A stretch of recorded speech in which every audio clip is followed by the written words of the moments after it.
Assalamualaikum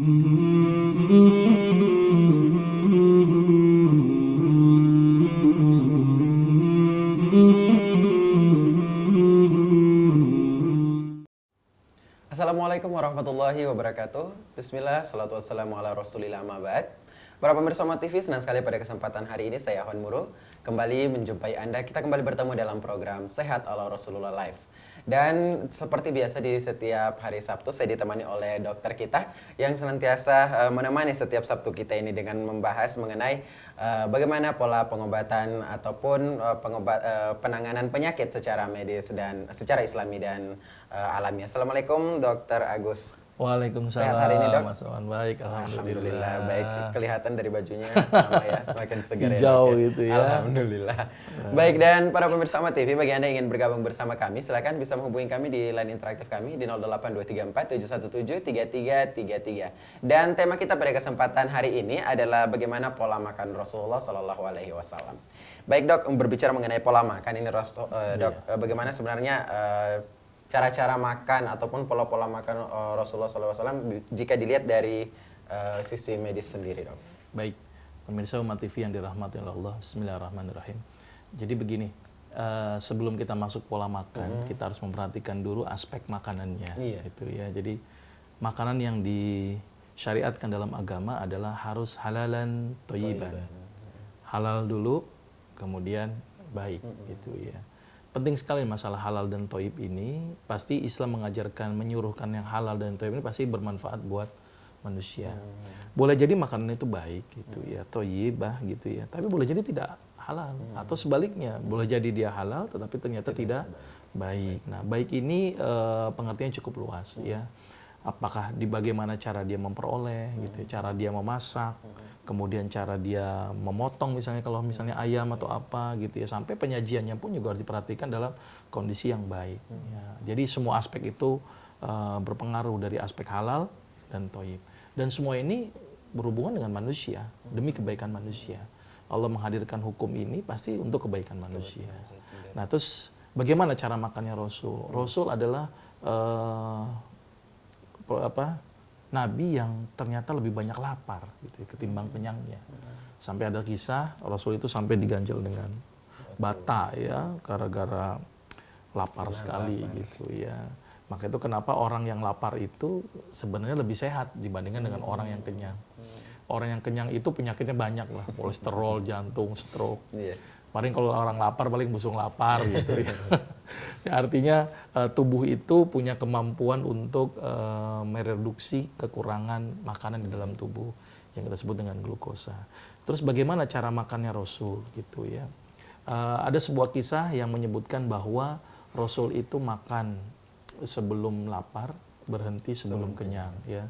Ini masih dalam perdebatan apakah ini hadis atau pendapat sahabat Umar, ini masih dalam polemik, tapi saya anggap ini ada sebuah kisah seperti itu. Dari sisi medis bahwa makan sebelum lapar ini cukup bagus. Karena kalau kita sampai lapar sekali baru makan, itu bisa menyebabkan keluarnya asam lambung dalam jumlah yang banyak. Terus kenapa berhenti harus sebelum kenyang gitu ya? Karena kalau kita makan terlalu kenyang bisa menyebabkan overdistensi lambung, lambungnya mekar gitu ya. Sehingga gampang sekali lambung itu luka atau lecet gitu ya. Ibarat balon kalau ditiup makin besar gitu, resiko pecah, resiko tergores sedikit aja langsung rusak gitu ya. Maka itu sering juga nih kalau ada pendapat, jangan telat-telat makan. Harusnya ditambahkan lagi, jangan telat makan plus jangan makan sampai kenyang-kenyang. Karena itu berpengaruh sekali terhadap kondisi kesehatan lambung kita. Ditambah lagi masyarakat kita yang pola makannya ini yang harus dibenarkan. Rasul itu punya kebiasaan makan itu ya sambil duduk ya, tidak sambil berdiri gitu ya.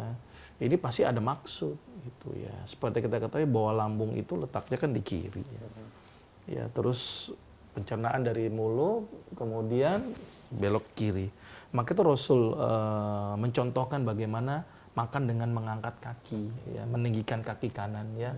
Ada yang bilang begini, maaf ya, ada yang begini gitu ya. Pokoknya kanannya ditinggikan. Sehingga tujuannya adalah untuk mengganjal daerah sini, sehingga makanan sempurna akan masuk ke daerah lambung. Maka itu kenapa makanan dengan ngikutin ini mencegah makanan itu tidak mengendap di esofagus. Jadi ada lambung, kemudian ada esofagus. Nah, esofagus ini sering terjadi penyakit yang namanya esofagitis atau radang esofagus akibat makanan yang tidak masuk ke lambung, tapi dia ngendap di sini karena bentuk esofagus ini begini, baru masuk ke lambung. Kenapa bisa seperti itu? Karena sering makan sambil berdiri. Standing party gitu ya. Maka itu Rasul tidak merekomendasikan untuk makan dengan cara standing party atau makan sambil berdiri gitu ya. Ini yang jadi permasalahan. Terus kemudian lagi Rasul biasa makan dengan menggunakan tangan gitu ya. Dan tangannya pun juga 3 jari. Gitu, ya. Kenapa nggak 5 jari? Karena kalau 5 jari dilihatnya juga jelek gitu ya. Jadi ngunyahnya jadi tidak sempurna. Ibaratnya porsi gigi sekian, terus kemudian versi enzim sekian, tiba-tiba langsung banyak. Maka itu proses pencernaan menjadi tidak sempurna. Maka itu kenapa sedikit gitu yang ngunyahnya dalam jangka waktu yang lama. Dan kebiasaan kita kan ngunyah sebentar telan. Nah, ini yang bermasalah gitu ya. Dan Rasul habis makan tidak langsung minum banyak. Kan kalau kita habis makan banyak sekali. Karena itu bisa menyebabkan enzim kemudian asam lambung menjadi lebih encer gitu ya, dan tidak tercampur sempurna dengan makanan. Jadi boleh minum banyak tapi nanti setelah 2-3 jam kemudian. Tujuannya biar apa? Supaya enzim tercampur dengan sempurna. Dan habis makan Rasul punya kebiasaan menjilat jari. Ternyata itu mampu merangsang pengeluaran air liur. Jadi kayak efek menghisap. Nah, jadi asam lambung air liurnya keluar banyak, enzim keluar banyak, sehingga pencernaan menjadi lebih sempurna. Nah, ini gambaran sedikit bagaimana Rasul mensikapi makannya seperti itu gitu ya. Ditambah lagi Rasul juga punya kebiasaan jangan makan kemudian langsung tidur. Maka itu kan ada hadis yang mengatakan hancurkanlah makananmu dengan zikir dan sholat, serta jangan tidur setelah makan karena hatimu akan menjadi keras, gitu ya. Hati keras ini banyak persepsi, gitu ya. Tapi persepsi saya bisa menyebabkan gangguan kerusakan hati, mungkin bisa menyebabkan sirosis akibat proses fermentasi di usus yang terlalu lama. Kan kalau habis makan terus tidur, maka gerak usus melambat. Nah, ketika melambat, kuman yang ada di situ akan mencerna makanan dalam waktu yang lama, sehingga menghasilkan senyawa-senyawa yang merusak hati, diantaranya skatol, indol, nitrit, dan itu sangat merusak hati. Maka itu dilarang sekali habis makan tidur. Apalagi nanti di bulan Ramadan, kebiasaan itu yang kadang-kadang habis sahur tidur lagi. Nah, itu yang jelek, kira-kira seperti itu Mas Ruban. Baik, ya itu untuk cara makan Rasulullah ya, pola makan Rasulullah. Terus ini kalau misalnya dilihat secara spesifik dari sisi medisnya sendiri nih Dok, ini bagaimana sih sebenarnya menyikapi pola makan Rasul ini? Iya, pola makan Rasul ini sebenarnya bermanfaat dari sisi medis ya. Saya banyak sekali mengobati orang-orang yang penyakit gastritis atau penyakit MAH ya, kronis itu dengan ikuti cara makan Rasul gitu loh. Gimana? Makan sebelum lapar, berhenti sebelum kenyang gitu ya. Terus angkat kaki gitu kan. Terus kemudian ngunyah yang lama gitu ya. Jumlah yang sedikit-sedikit. Menjilat air liur gitu ya, jari supaya air liurnya keluar. Ini ternyata cukup efektif untuk penanganan penyakit gastritis. Karena ternyata orang yang sakit gastritis itu tidak boleh telat makan dan tidak boleh kenyang-kenyang. Nah, ini saya aplikasikan gitu ya. Jadi kalau misalnya ada pasien datang, Dok, saya penyakit gastritis, salah satu yang pertama ikuti makan cara Rasul. Kemudian pakai parutan temulawak kunyit yang pernah kita bahas kemarin, dan hindari faktor-faktor pencetus. Gitu ya. Itu yang saya berikan kepada pasien saya, dan ternyata hasilnya bagus. Dalam waktu 3-4 bulan dia sudah baik itu kondisi lambungnya. Nah, itu salah satunya itu. Terus kemudian pencernaan juga menjadi lebih baik. Terhindar dari penyakit yang tadi saya bilang, esofagitis. Radang esofagus akibat sisa makanan yang tidak masuk ke lambung, dia ngendap di situ. Nah, mengendap kan beresiko, tidak ada asam lambung di situ. Jadi bisa menyebabkan kuman semakin banyak berkembang. Maka itu kenapa Islam larang makan sambil berdiri. Ya, standing party itu jelek sekali buat tubuh.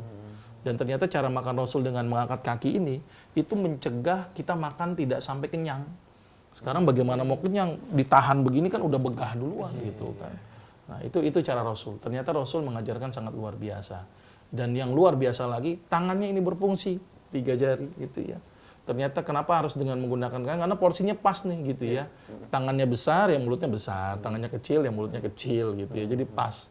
Kalau sendok kan standar ya. Iya, Walaupun silakan saja ya, tidak ada larangan dalam Iya. Islam. Tapi Rasul mencontohnya pakai tangan. Pakai tangan. Kira-kira seperti itu Mas Afan. Baik ya. Dok, untuk kalau misalnya melihat dari sisi pola makan yang dibandingkan dengan fenomena saat ini nih di masyarakat, kira-kira pola makannya seperti apa sih sebenarnya yang perlu dihindari? Nah ini, masyarakat saat ini yang pertama, ketika makan yang dia pikirkan adalah makannya enak apa tidak. Tidak pernah memperhatikan aspek halalkah makanan ini, toyibkah makanan ini gitu loh. Nggak pernah mikir dulu, padahal ketika makan harus berpikir, ini halal nggak ya, ini toyib nggak ya. Karena itu berperan penting itu untuk masuk ke dalam tubuh kita gitu kan. Terus kemudian tidak pernah juga berpikir masyarakat kita, kadang-kadang ini fenomena yang terjadi, selain memperhatikan aspek halalan dan toyiban, pernah nggak makan sambil mikirin Rasul? Rasul gimana cara makannya ya? Nah, ini kan harusnya diaplikasikan kan.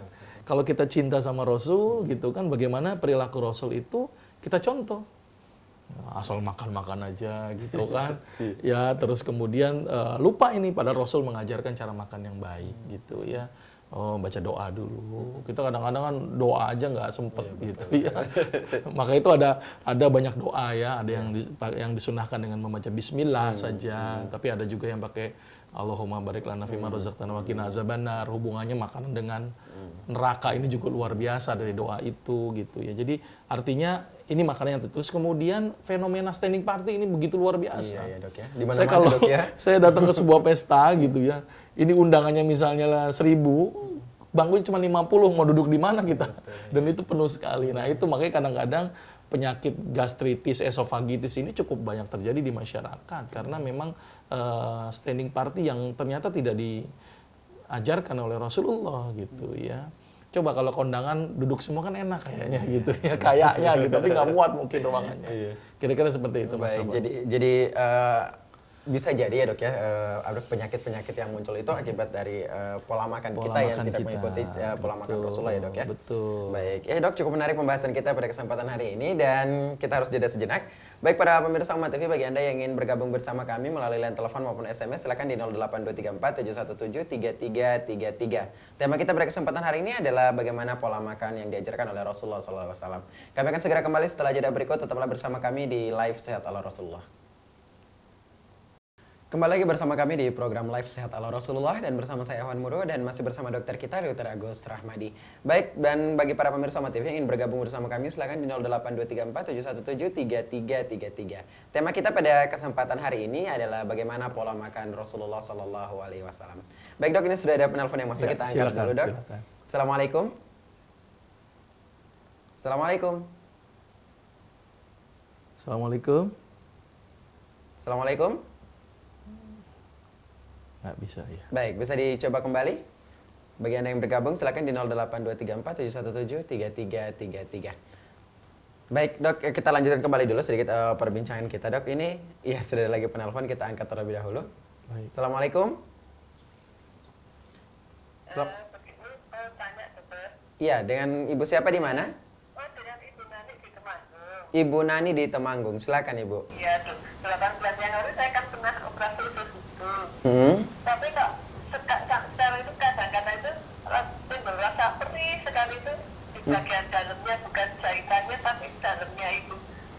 Terus kontrol ke dokter bedahnya katanya kok nggak apa-apa itu karena ototnya gitu. Begitu. Terus gimana dokter kalau pas timbul rasa perih begitu gimana? Baik. Baik, terima kasih Ibu Yani. Waalaikumsalam warahmatullahi wabarakatuh. Baik, mungkin kita jawab dulu nih pertanyaan dari Ibu Yani. Ini memang agak sedikit keluar dari tema ini, Dok. Iya. Ini bagaimana, silakan. Iya, jadi memang kadang-kadang orang yang sudah operasi usus buntu itu kan dipotong perbagian-perbagian gitu ya. Jadi mungkin timbul jaringan yang namanya jaringan sikatrik atau jaringan yang sudah mulai mengeras gitu ya. Jadi kadang-kadang suka terasa ngilu. Jadi kadang-kadang ototnya suka kontraksi dan sebagainya. Jadi itu suatu hal yang wajar sebenarnya. Ya, itu terjadi. Ketika tidak terlalu bermasalah sekali sih sebenarnya tidak masalah gitu ya. Yang penting hasil pemeriksaan USG menunjukkan tidak adanya infeksi, tidak adanya peradangan yang kronis ataupun tidak adanya penyakit penyerta lainnya. Jadi indikator mutlaknya dengan hasil USG tadi. Jadi wajar saja kalau masih timbul rasa sakit-sakit dan sebagainya, karena masih ada bekas, istilahnya orang bilang bekas luka. Ya. Walaupun itu dalam jangka waktu lama ya? Iya, paling nanti dicek USG lagi, ulang lagi, misalnya berkala setiap 6 bulan untuk memastikan ada permasalahan atau tidak penyerta. Kalau nggak ada permasalahan ya sudah, jadi tidak masalah. Ya, walaupun masih sakit gitu. Betul. Baik dok, ya sudah ada penelpon kembali, kita angkat kita lebih dahulu. Assalamualaikum. Waalaikumsalam. Iya, dengan ibu siapa di mana bu? Ini dari Bu Amelie di Aceh. Ibu Khairia di Aceh. Silakan Ibu Khairia pertanyaannya. Ya waktu itu kan minum obat itu jamu kan dok. Ya. Udah enakan, semua udah enakan. Cuma kok makannya ini nggak selera dok, kurang gitu. Yang menggunakan temulawak dan kunyit tadi Ibu ya? Iya, yang dokter ngasih tahu itu rasa temulawak. Sama kunyit, sama dikasih madu suci. Udah hari itu dok, ada tanya masalah keputihan nggak dokter jawab. Oh begitu, baik ya. Baik Ibu Khairia. Ya ada warnanya ada putih kayak susu itu dong. Oh begitu. Iya. Itu saja pertanyaan Ibu Khairia. Baik. Iya. Baik. Assalamualaikum. Waalaikumsalam warahmatullahi wabarakatuh. Baik, terima kasih Bu Khairia dari Aceh ini ya, cukup jauh. Ya ini pertanyaannya dok, sebenarnya unik sekali nih dok. Dia sudah mencobanya tapi nafsu makannya tidak selera, tapi bukannya lebih bagus laparin dok? Seharusnya sih temulawak dan kunyit itu mengandung kurkuma atau kurkuminoid yang ternyata merangsang nafsu makan. Nah, saya tidak tahu kenapa kok tidak timbul nafsu makan gitu kan. Menurut saya apa itu yang terbaik untuk dietnya ibu, atau mungkin jenis makanannya ibu tidak berselera gitu kan. Karena secara teoritis yang saya takutkan pada penderita penyakit mah itu malah nafsu makannya muncul. Karena mengandung senyawa kurkuminoid, itu menambah nafsu makan. Malah saya bingung kok nih ibu nggak timbul nafsu makan. Berarti kan mungkin ada suatu hal yang lain yang harus kita coba dikoreksi lagi. Nah, masalah keputihan Bu, itu perhatikan lagi. Kalau tidak gatal, tidak berbau, tidak berubah warna, cukup warna putih saja, itu Bu nggak usah khawatir. Ya, karena bisa jadi namanya keputihan fisiologis karena faktor kelelahan, menjelang ovulasi, menjelang haid, ya rangsangan seksual, itu ada beberapa keputihan tapi itu fisiologis. Selama tidak ada perubahan warna gitu kan, jadi warnanya coklat apa misalnya kuning atau warna apa, ibu nggak usah khawatir gitu ya. Kemudian berbau busuk, berbau macam-macam, ibu nggak usah khawatir. Atau gatal yang sangat, gitu ya, itu baru dikhawatirkan. Coba ibu perhatikan lagi, apa karena faktor itu fisiologis atau karena faktor patologis, gitu ya. Gitu. Baik, nanti mungkin sering dicek juga ya dok? Ya, baik. Baik, kita angkat telepon selanjutnya. Assalamualaikum. Waalaikumsalam. Waalaikumsalam warahmatullahi wabarakatuh. Dengan Bapak siapa di mana Pak? Dari Sudirman di Laklawak, Kabupaten Luwu. Baik, dengan Pak Sudirman di Luwu. Silakan pertanyaannya Pak. Ya, maksud saya itu sudah duduk di rumah sakit, hanya pembakaran jantung. Jadi sekarang yang bagiannya karena perutnya panas. Kira-kira apa yang cocok dan apa pantangan makanan yang habis dimakan dok? Mohon maaf, sekarang keluhannya apa Pak Sudirman? Ya. Sekarang keluhannya bagaimana? Mertuanya? Jantungnya? Dulu dokter pembengkakan jantung. Oh, jantung, baik. Ya, tapi karena sekarang bagiannya karena panas perutnya kalau makan. Oh, kepanasan begitu ya? Iya. Badannya demam begitu Pak Sudirman? Iya. Baik. Assalamualaikum warahmatullahi wabarakatuh. Waalaikumsalam warahmatullahi wabarakatuh. Baik, ini mengenai pembengkakan jantung. Iya, bengkak jantung ya. Jadi jantung bisa membengkak itu banyak aspek ya. Bisa karena dari jantung koroner gitu ya, bisa jadi infeksi jantung, bisa dari kelainan katup gitu ya. Jadi banyak aspek ini. Saya harus perjelas dulu penyebab dari penyakit jantungnya ini apa. Tapi intinya dalam dunia kedokteran, orang yang bengkak jantung pasti diberikan obat-obat yang bersifat diuretik. Ya, tujuannya adalah untuk mengurangi beban jantung dan supaya tidak bengkak. Nah, obat-obat yang bersifat diuretik itu sebenarnya memang bisa disubstitusi, tapi memang tidak sekuat obat jantung sintetik gitu ya. Salah satunya adalah kumis kucing, kemudian seledri, kemudian timun, kemudian alang-alang. Itu adalah beberapa komponen yang memiliki efek fase diuretik ya. Memang ada beberapa obat yang diberikan pada penderita penyakit jantung, misalnya golongan seperti salisilat gitu ya. Itu ternyata mengiritasi lambung. Jadi memang kadang-kadang bikin sakit. Nah, solusinya bagaimana? Biasanya dunia kedokteran akan memberikan golongan obat seperti omeprazol atau golongan ranitidin, simetidin dan sebagainya untuk mengatasi itu gitu ya. Tapi ada cara yang sederhana untuk mengatasi masalah perihnya, yaitu dengan tadi memperbanyak kunyit dan temulawak. Karena itu mampu melindungi lambung dari efek negatif dari obat. Jadi seperti pola itu. makan juga ya? Ya, pengaturan pola makan dan sebagainya gitu ya. Jadi cari dulu penyebabnya apa nih, kan masih luas ya. Bengkak jantung itu hanya sebuah fenomena dari sebuah penyakit gitu ya. Terus masalah perutnya sakit itu bisa jadi disebabkan karena obat atau bisa jadi disebabkan karena cara makan yang tidak tepat. Jadi masih harus banyak dikoreksi. Tadi demam katanya tiap malam, Dok. Kalau demam berarti berpikirlah mungkin penyakit jantungnya, bengkak jantungnya karena infeksi jantung. Maka bisa diberikan antibiotik gitu ya. Nah, antibiotik ya mau kimia sintetik atau misalnya herbal, salah satu herbal itu adalah sambiloto. Itu mengandung efek antibiotik terhadap beberapa kuman. Kira-kira seperti itu Mas Afwan. Baik, ya terima kasih dokter atas jawabannya. Ini sudah menelpon kembali, Dok, kita angkat kembali. Assalamualaikum.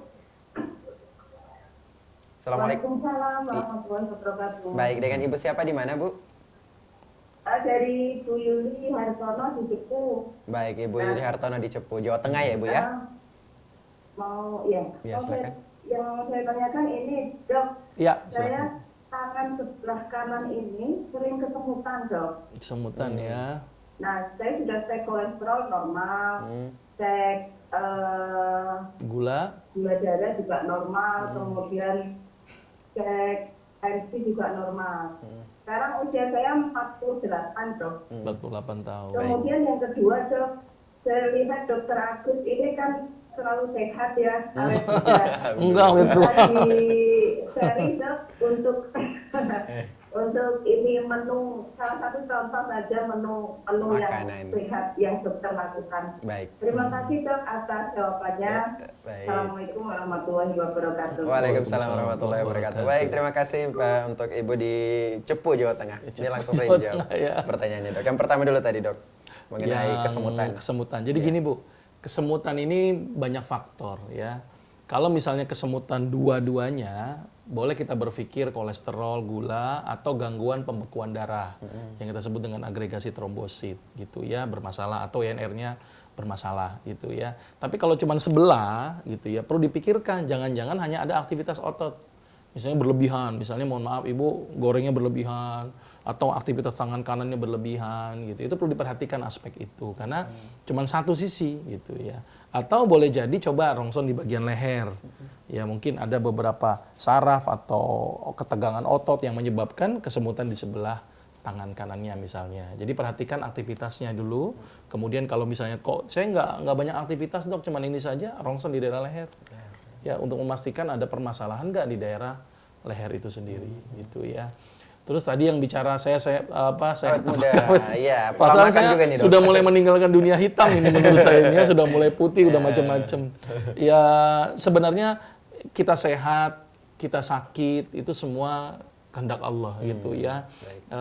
Jadi kalau pengen sehat yang pertama minta sama Allah dulu yang paling penting gitu ya. Karena ada juga orang yang sudah memelihara kesehatannya tapi Allah tidak izinkan untuk sehat, nggak bisa sehat juga gitu ya. Karena ternyata memang tubuh itu hidup kita ini memang diatur oleh Allah. Jadi sel itu membelah, siapa yang menyuruh? Tidak yang menyuruh, Allah yang mengatur di sana. Jadi langkah pertama ya harus dekat dengan Allah dulu. Yang kedua ikuti cara Rasul aja. Ya Rasul suruh ngapa ikutin. Walaupun kita tidak bisa 100% ikutin Rasul, tapi ternyata ajaran Rasul itu bikin kita menjadi sehat gitu ya. Terus kemudian jangan apa-apa obat.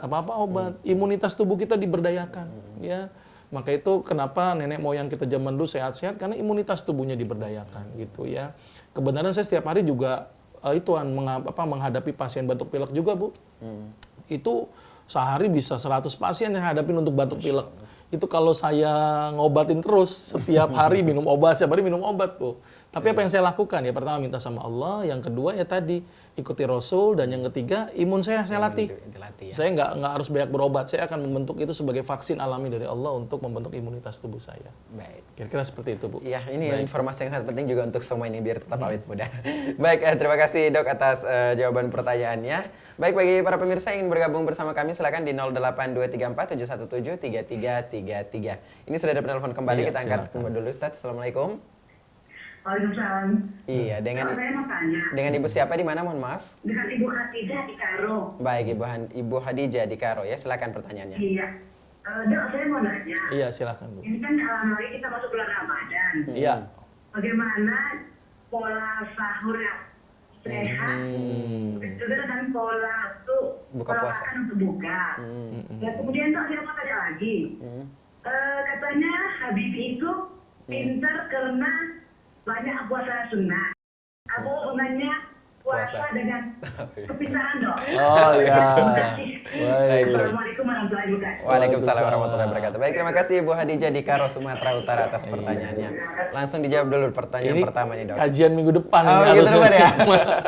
Saya berharap Ibu nanti nonton lagi minggu Oke, depan. baik. Saya akan mengkaji secara tuntas hubungan puasa dengan kesehatan, termasuk hubungan puasa dengan kecerdasan. Kecerdasan. Itu nanti saya terangkan. Karena ini dilakukan penelitian juga, Bu, di sebuah universitas yang melakukan penelitian, sekelompok mahasiswa disuruh puasa, sekelompok mahasiswa tidak disuruh puasa.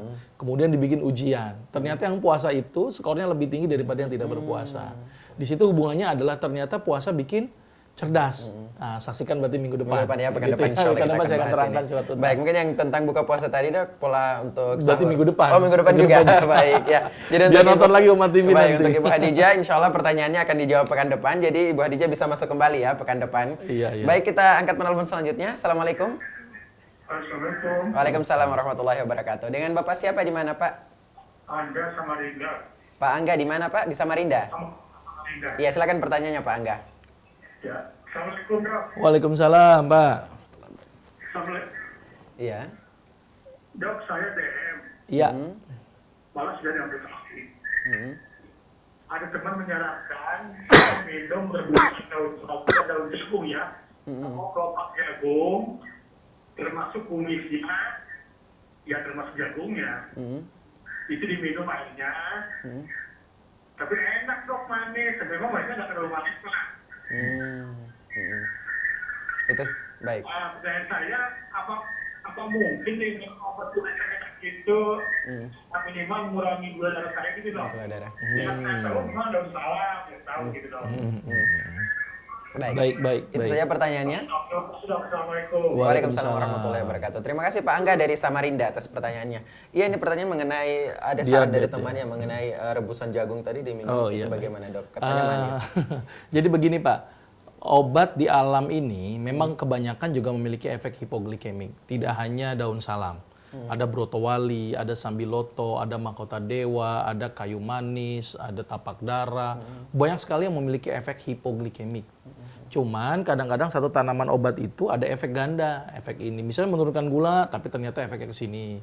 Menurunkan gula, tapi efeknya ke sini. Nah, saya menyarankan kenapa daun salam? Yang pertama adalah ini sederhana, mudah dicari, gampang didapat, tidak ribet, dan sudah terbukti secara uji praklinis maupun uji klinis gitu ya di beberapa sentra pendidikan. Nah, kenapa nggak pakai daun salam saja, Pak? Jadi nggak usah yang lain saja, cukup daun salam. Kalau misalnya tidak turun dengan 10 lembar, naikkan 15 lembar, tidak turun bisa naikkan 20 lembar. Per 5 lembar Bapak naikkan. Dengan dosis yang dinaikkan dulu, kemudian lihat mana yang paling normal di situ. Perlu diingatkan bahwa daun salam juga menurunkan tensi. Jadi bagi orang-orang yang penyakit diabetes, kemudian tensinya rendah, tambahkan garam supaya bisa mempertahankan tensi. Tapi bagi orang yang diabetes dengan hipertensi, sangat bagus sekali dengan menggunakan daun salam. Kalau masalah tadi yang jagung yang sudah diteliti itu mampu menurunkan kolesterol. Saya belum tahu penelitian tentang jagung menurunkan gula. Gitu. Tapi yang pasti jagung itu aman buat penderita penyakit gula. Ya, tapi kalau menurunkan gula saya belum tahu. Tapi aman buat penderita Boleh gula. dikonsumsi ya, Dok? Boleh dikonsumsi, ya, karena memang itu sangat aman buat penderita gula. Maka itu kan ada beberapa produk di luar yang simbolnya jagung gitu kan, karena memang dia sangat aman buat penderita penyakit diabetes gitu ya. Tapi kalau untuk menurunkan diabetes saya belum tahu penelitian itu. Itu kira-kira. Baik, terima kasih Dok atas jawaban pertanyaannya. Jadi untuk tadi tidak ada masalah ya untuk jagungnya, Dok. Iya, Baik, kita angkat penelpon terakhir, Dok, untuk segmen ini. Assalamualaikum. Waalaikumsalam. Iya, dengan Bapak siapa di mana, Pak? Dengan Afrizal Pak Afrizal di mana, Pak Afrizal? di Riau, Pak. Di Riau. Iya. Ya, silakan pertanyaannya Pak Afrizal. Ya, Assalamualaikum, Dokter Agus. Waalaikumsalam warahmatullahi wabarakatuh, Pak. Mau nanya ini masalah varietes, Pak. Iya. Rises, ya. Kalau saya tanya ke dokter, katanya jalan satu-satunya operasi. Jadi Iya. kalau secara herbal gimana, Pak? Kalau varietes ini? begitu. Baik. Iya, iya. Pertanyaan. Terima kasih sebelumnya, Pak. Waalaikumsalam. Waalaikumsalam warahmatullahi wabarakatuh. Terima kasih Pak Afrizal di Riau atas pertanyaannya. Baik, bisa langsung jawab. Iya, memang varises ini cukup sulit ya. Jadi ada sumbatan di pembuluh darah vena gitu ya. Sumbatannya banyak faktor ya.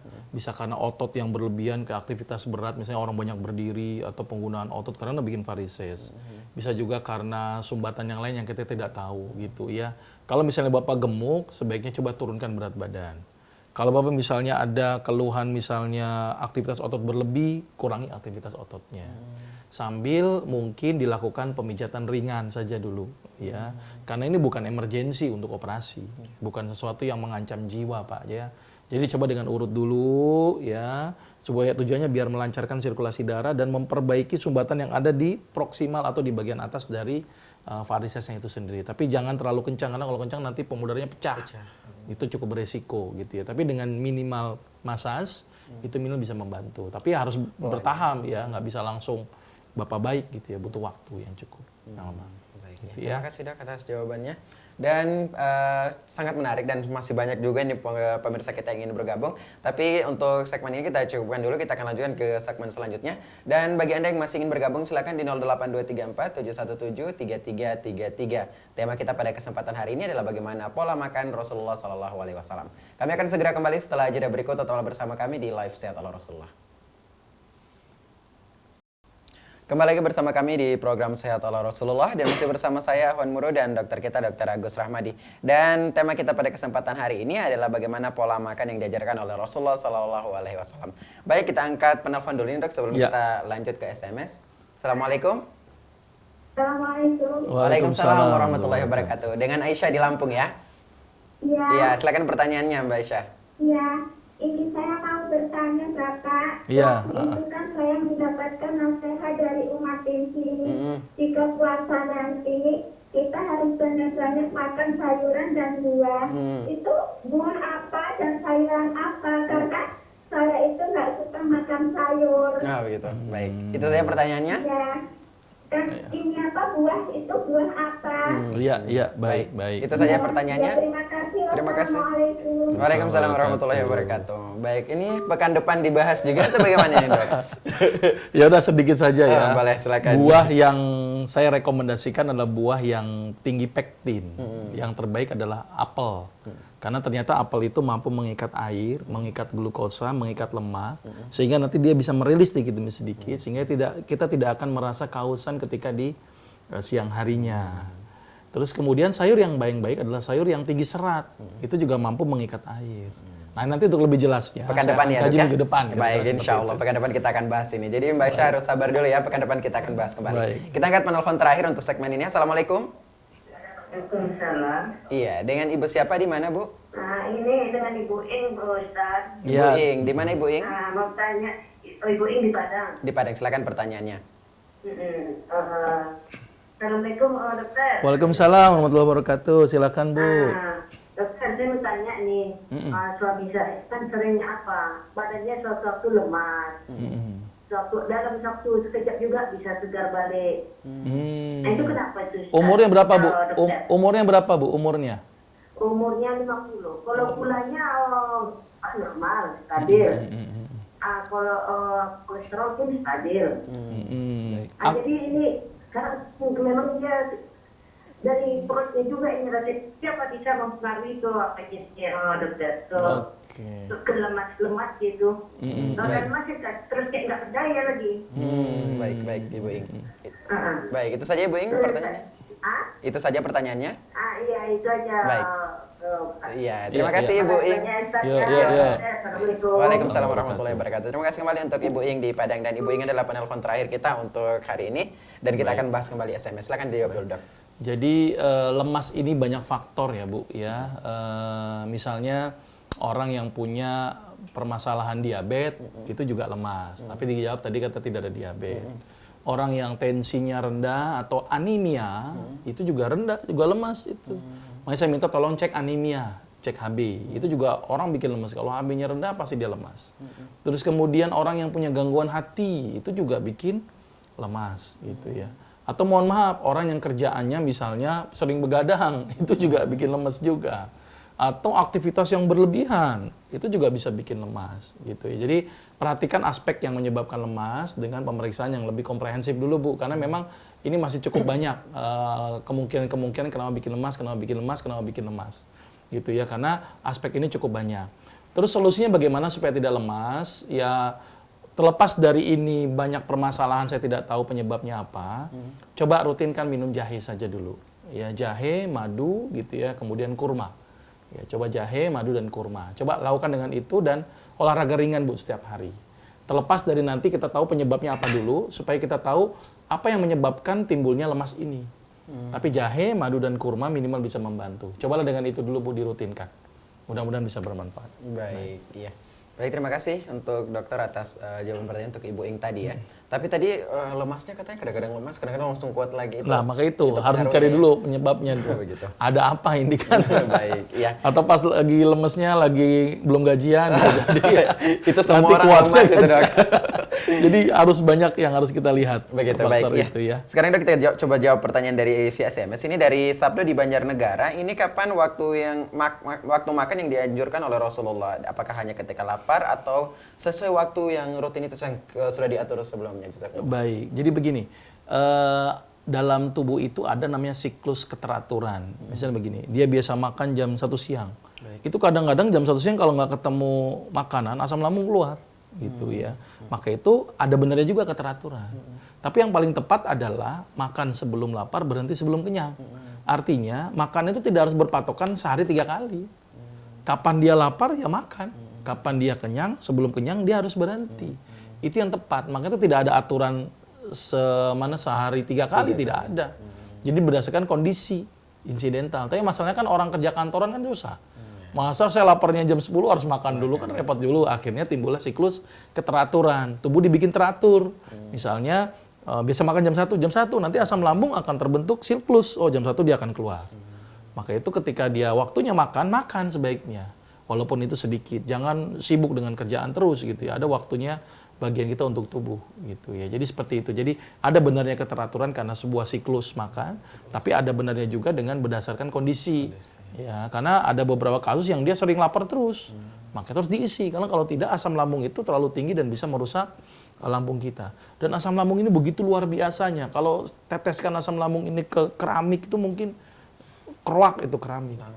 Cuma Allah melindungi lambung kita dengan adanya sel goblet dan sebagainya sehingga aman gitu ya. Itulah hebatnya manusia diciptakan oleh Allah gitu ya. Kira-kira seperti itu. Baik, ya pertanyaan selanjutnya ini datang dari Hermawan juga di Banjarnegara. Ini kenapa ketika habis makan sering mengantuk? Apa saja makanan pokok yang dianjurkan oleh Rasulullah SAW? Baik. Ya, secara teoritis bahwa ketika kita makan, maka darah itu banyak terkonsentrasi di perut. Dalam kondisi makan, otak itu hanya mendapat 10% saja dari total distribusi jantung. Dalam keadaan biasa saja 20%. Dalam keadaan sujud, otak itu mendapat makanan luar biasa. Maka itu kenapa orang yang habis makan ngantuk. Tapi dilarang oleh Rasul untuk langsung tidur.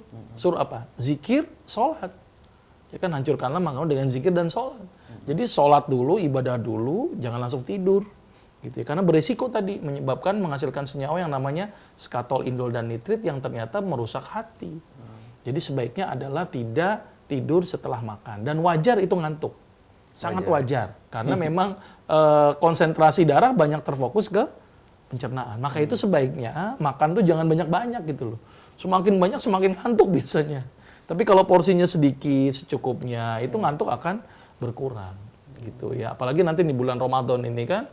Iya, kalau bisa nanti ya jangan terlalu banyak makan. Toh juga di tubuh itu ada cadangan energi. Untuk memecah cadangan energi menjadi gula gitu ya. Jadi udah ini ajang terbaik untuk ngurusin badan gitu ya.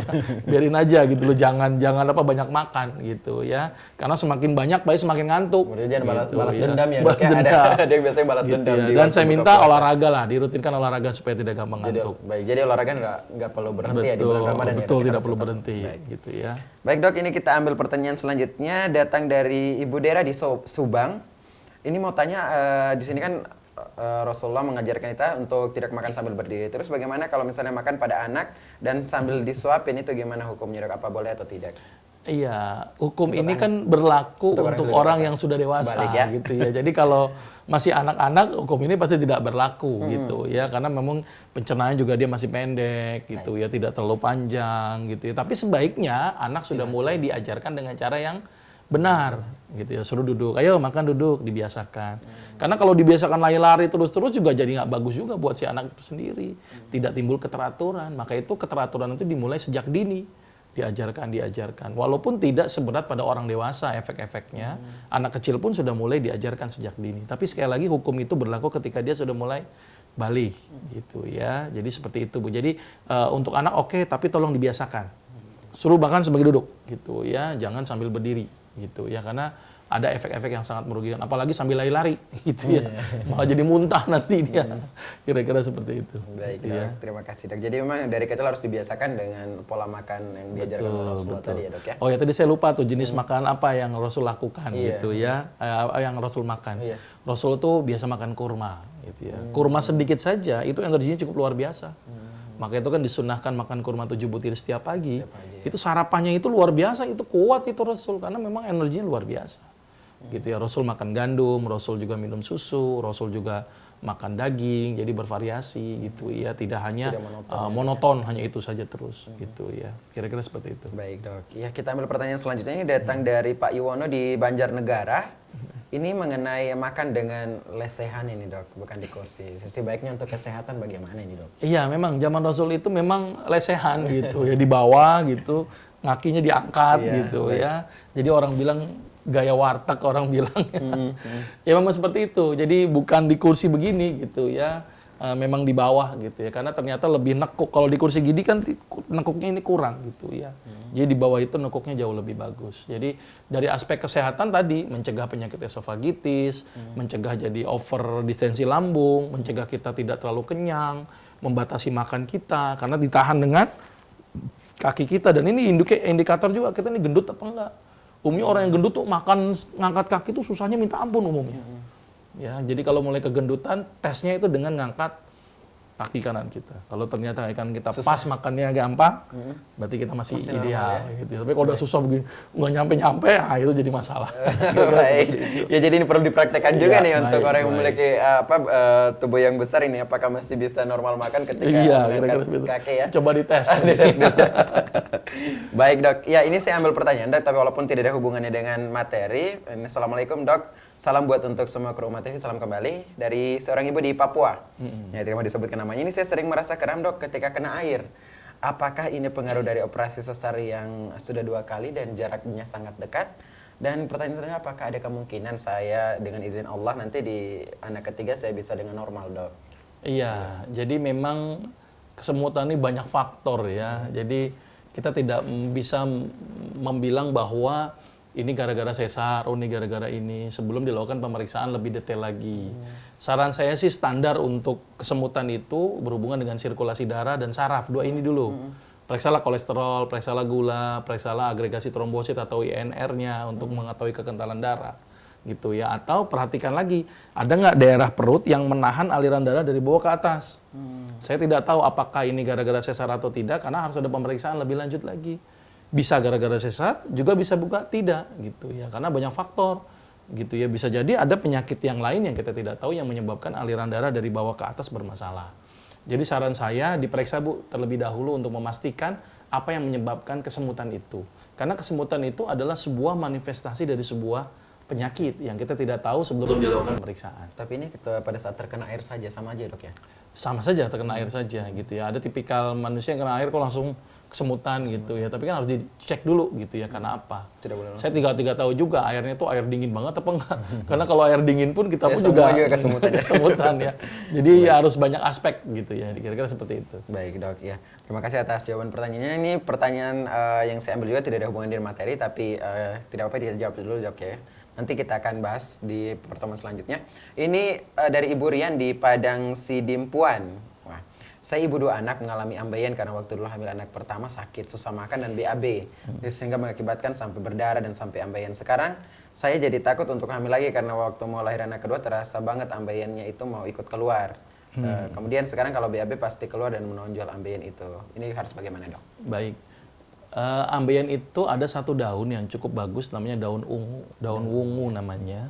Fungsi daun itu adalah untuk melancarkan sirkulasi darah, mengembang atau merevitalisasi pembuluh darah. Kan sebenarnya ambeien itu adalah pembuluh darah yang berkelok-kelok, gitu, yang disebabkan karena tersumbatnya atau arah baliknya bermasalah.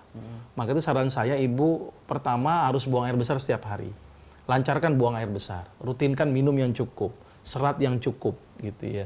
Jangan banyak teriak-teriak, jangan banyak menggunakan otot perut, jangan mengangkat yang berat-berat, karena itu sangat berpengaruh. Ya, jangan ngeden saat buang air besar.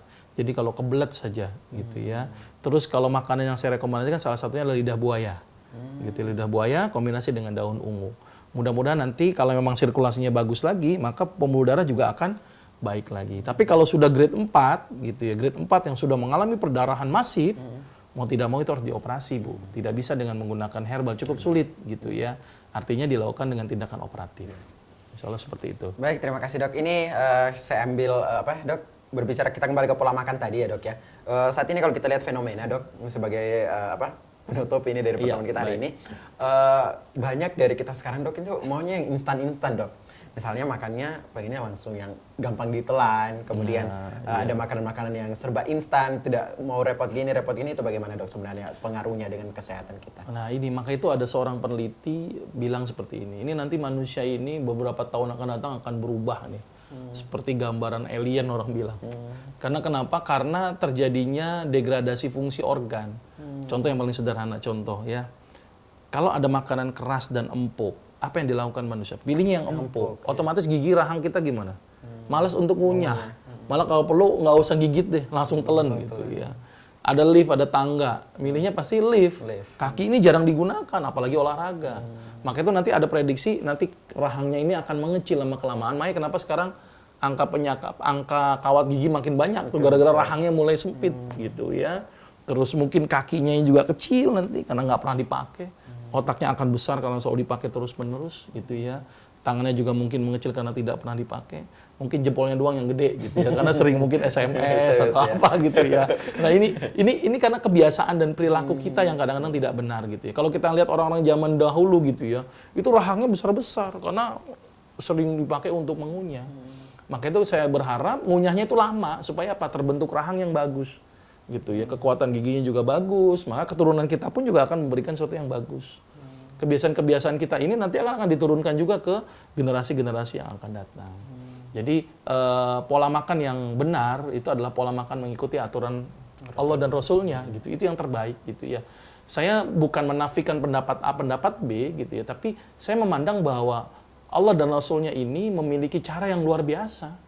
Kita sebagai umat Islam kenapa tidak ngikutin cara Rasul? Kita malah lebih ngetren dengan gaya-gayaan, wah pakai apa pisau gitu ya, pakai macem-macem. Rasul pakai tangan aja gitu ya. Walaupun ini orang bilang nggak elit, tapi ini sangat luar biasa. Tangan kita digunakan gitu ya, ngangkat kaki kanan gitu ya, terus kemudian ngunyahnya lama gitu ya. Kita ini kan kadang-kadang malas ngunyah kan. Udah cari yang instan, cepat, malah kan kalau perlu cepat saji, baru mesen langsung keluar gitu loh kan.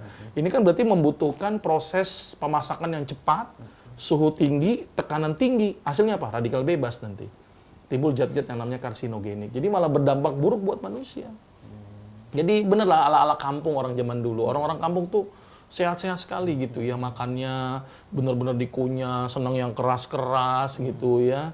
Dan optimalisasi daripada fungsi tubuh, tidak serba instan gitu ya.